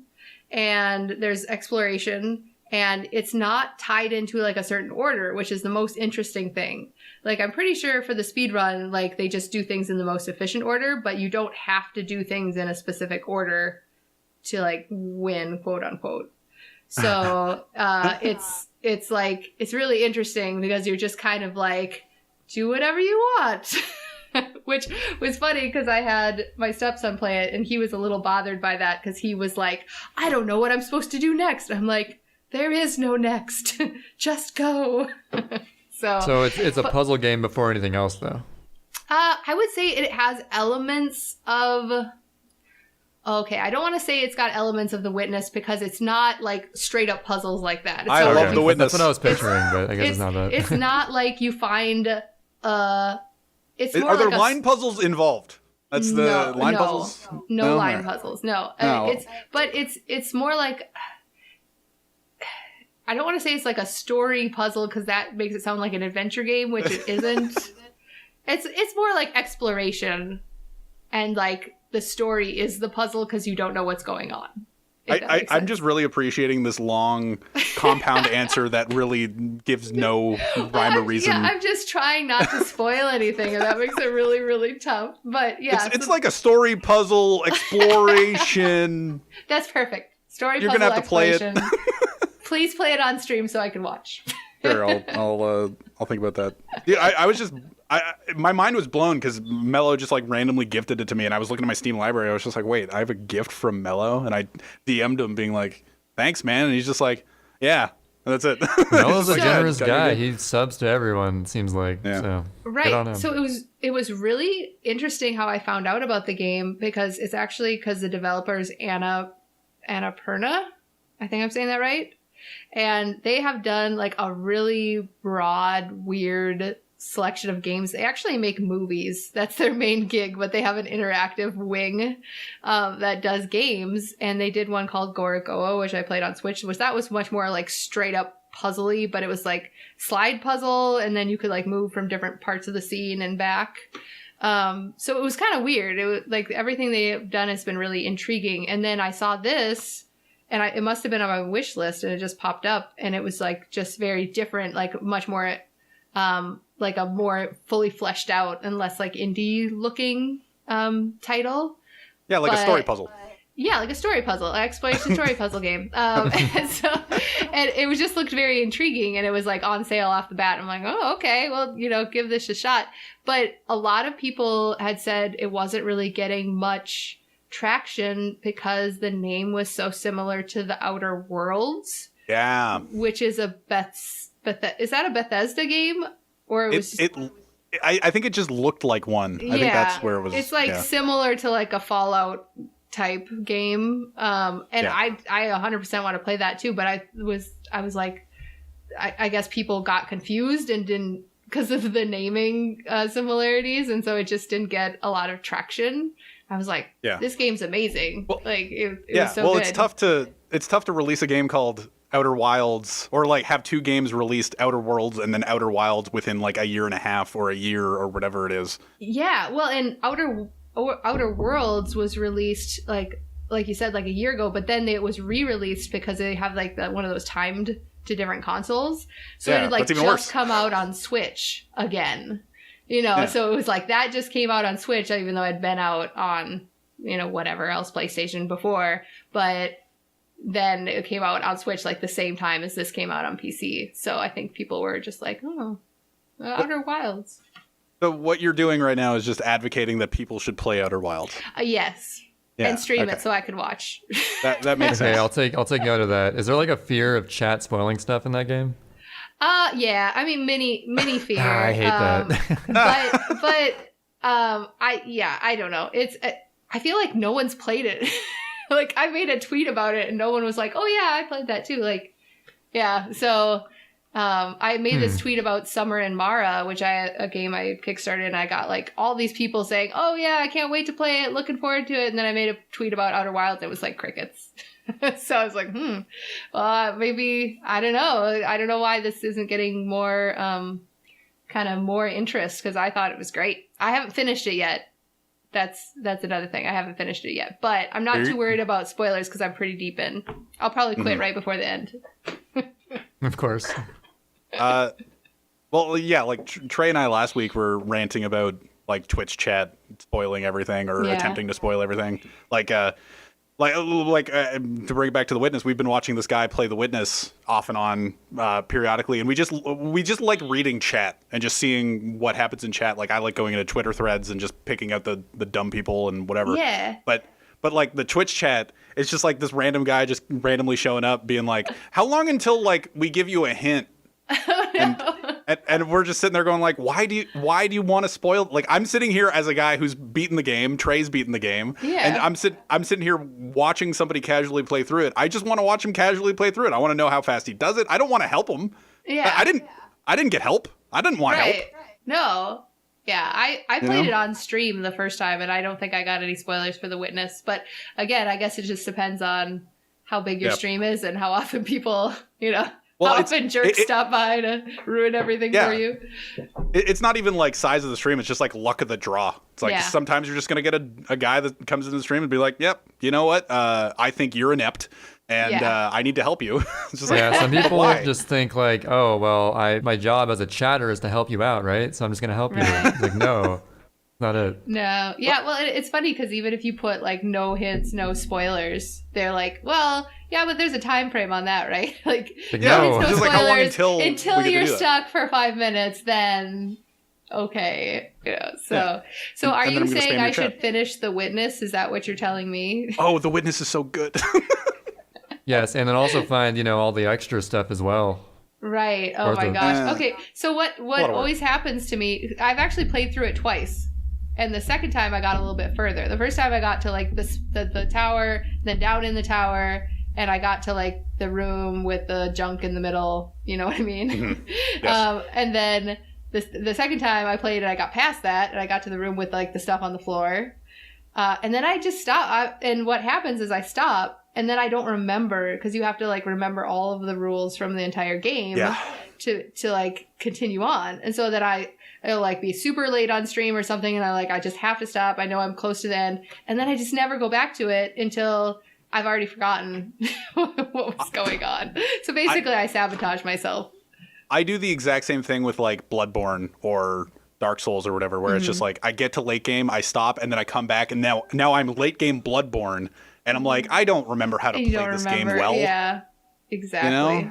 So like you're in one of the harder parts of the game, I assume, or like I know for a fact, like trying to walk through it, just getting all these mobs that are really good at killing you, and you're just kind of like, oh, well, I don't remember how to fight really well, so this is difficult.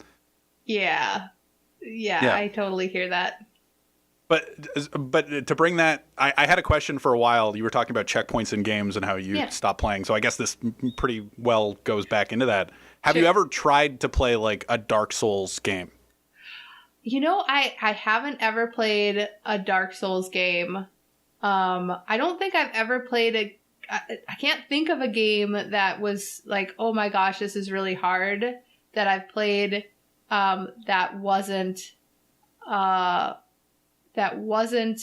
like a roguelike. Like, because like Darkest Dungeon's pretty hard, but I didn't beat it, but I played it for a while. So I would say probably the only games that I've played that are considered to be very difficult that I've actually beat would be like early Nintendo games or like early Genesis games. Like I beat The Lion King in like 11 hours and I was pretty happy with that. Oh, I hear that one's like brutally hard. Yeah, it's notoriously terrible. and like Mario, I did Lost Levels, so it's like, so stuff like that where it's just like straight up platformer, you do it enough times and you'll probably make your way there. I feel like that plays to my strong suit. And so, that's the only ones I've really been brave enough to tackle. Although I'm intrigued by Dark Souls. I've watched a bit of it. I just think, I don't know. I just never really got into it when it first came out. And then it gets kind of daunting when there's like 4 of them or however many there are now. Yeah, well, the only reason I thought of it is because you were talking about how you didn't like the long lead up to the hard part and then dying and then long lead up to the, because that's Dark Souls. That's like Dark you Souls. long lead up to the hard part, die at the hard part, long lead up to the hard part, die, and then you just keep responding. I would probably hate it. Probably. Yeah, I haven't tried Dark Souls either, but I'm probably gonna be saying that for like years still, because it's like, when am I gonna get around to that? Yeah, unfortunately, like, I've had to let some games like fall by the wayside that I always kind of was like, I'm gonna play this someday. Like Mass Effect, like I was always like, oh, that game looks so fun, and I really want to play it, and I'm just gonna buy the Mass Effect trilogy on Steam someday, and I don't think I'm ever gonna get there. I feel like Mass Effect, wasn't there like a tweet? I feel like recently I heard something about them remastering the Mass Effect trilogy. Huh. So well, there you go. I guess maybe, wait for that. Yeah, maybe that's my opportunity. Get the updated one. Hope they remaster Andromeda, right? Yeah, everybody loved that game. Memes. Anyway, I think this is probably a good point to wrap this up, right? Yeah, this has been nice. This has been really fun. Been a nice chat. Yeah. I wish I could have heard more about what's going on with you guys. I feel like we trust haven't us. talked in so long. Between our guest episodes, it's just us, so they hear about us all the time. Okay. So no worries. I'll have to thanks go for coming back on. and listen so I can catch up. You know what? We'll have to have you on again so that Trey and I can just talk about us. Yeah, that sounds good. I will come up with a list of questions that I want to know about you guys. The key is, though, you have to think of, if you're going to ask us for our gaming resumes, we both have to have people that we're giving our resumes to. So you have to think of that too. Yeah, you know? I can definitely come up with some very intimidating, figures in the gaming world that you have to give your resumes to. Yeah, I'm not scared of Prism, by the way, so don't pick him.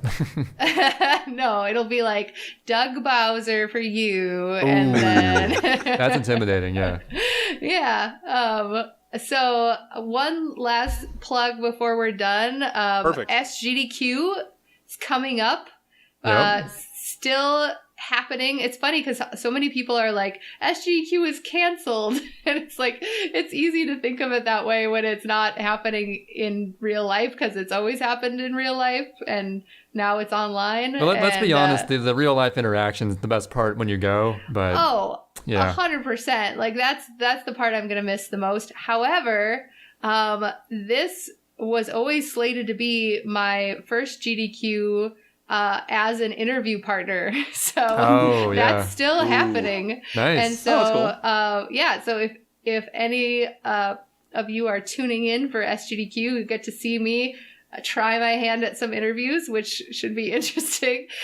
We had our first planning meeting, and I'm just really looking forward to it now, because everybody is like so fun and like chill and laid back, and just the team is just great people to work with and to like hang out with, just be around in general. So yeah, it should be a blast. They're like really thinking of some great ideas for like how to still bring everything they can and like make this SGDQ entertaining, even though it can't be in person. So it'll be an interesting experience to see how they tackle everything. Like, it's the first time they're trying this. Well, I mean, obviously online marathons have been done plenty of times before, so yeah, and by them, which, you know, does give you a little bit more confidence, but I don't think they've ever done to this scale before. So that will be the challenge for sure. But it's nice that they have at least a little experience under their belt, so they're not just, you know, trying to go straight from an